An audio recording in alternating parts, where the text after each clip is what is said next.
রান্না করবো হলো লতি, কচুর লতি চিংড়ি মাছ দিয়ে।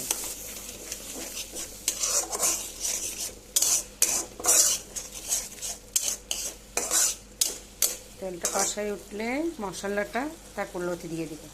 চিংড়ি মাছটা হয়ে দিব, লতি দিয়ে দিয়েছি।